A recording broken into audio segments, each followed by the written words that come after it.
Welcome to Dr. Balga's podcast for the Curious Doc. Today is May 23rd, 2026. This video is on a JAMA article published online this week on May 18, 2026, titled Access Device Associated Complications, a Randomized Clinical Trial. Central venous access devices are essential in ICUs, but are associated with catheter-related bloodstream infection, occlusion, thrombosis, and biofilm formation. 4% tetrasodium EDTA possesses anticoagulant, antimicrobial, and antibiofilm activity. This study was a pragmatic, triple-blind, multicenter, cluster randomized crossover trial conducted in 6 Canadian hospitals, including academic and community ICUs. 1,468 individuals were analyzed. 696 received tetrasodium EDTA, and 772 controls locking solution, saline or 4% citrate for dialysis lines. Mean age of the cohort 60 years, 37.7 were female.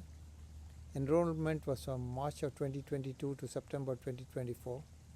The primary endpoint was a composite of central venous access device associated bloodstream infection, catheter occlusion requiring alteplase, or catheter removal due to occlusion. Negative binomial mixed effects modeling with adjustment for treatment period, age, gender, immunocompromised state, antibiotics, antifungals, and anticoagulants was done. What did they find? The primary outcome incidence was 13.1% versus 19.9 events per 1,000 catheter days with tetrasodium EDTA versus control. Adjusted rate ratio 0.68, p equals 0.03. Absolute risk reduction was 5.1 events per 1,000 catheter days. The number needed to treat was only 20. Alteplase use was reduced 11.67 versus 17.73 per 1,000 catheter days. Risk ratio was 0.66. No significant differences in collapse, thrombosis, ICU mortality, or catheter removal due to occlusion. No hypocalcemia or serious adverse events reported. Limitations of the study: did not achieve planned sample size fully, 1,468 versus a target of 1,524. Low collapse event rate limited secondary outcome interpretation. And this was an ICU only follow-up. Pandemic-related enrollment variability happened. Colonization and thrombosis events were infrequent.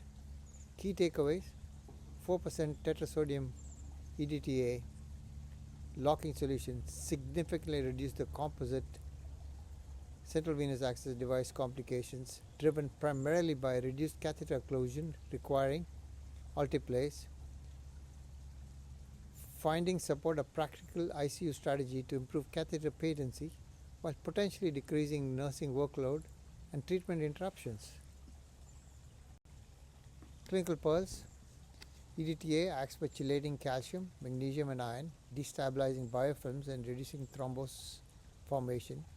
Benefits are strongest in patients with central venous access device duration greater than 7 days and among highly protocol adherent units. Alteplase reduction may translate into meaningful cost savings and fewer workflow disruptions in ICUs. No significant hypocalcemia signal emerged despite EDTA's calcium chelating properties. Triple blinding and multicenter design increased real-world applicability. Femoral and peripherally inserted central catheter subgroups appear to derive substantial benefit. Hemodialysis catheter subgroup did not clearly benefit, likely due to limited statistical power. The composite endpoint reduction was biologically plausible and clinically meaningful despite low bloodstream infection event rates. This is an infographic on this article. Hit pause and read at your leisure. Podcast brought to you by masterbedfacts.com. This podcast is for physicians and healthcare providers. If you enjoyed this video, please like, Subscribe and forward to your friends.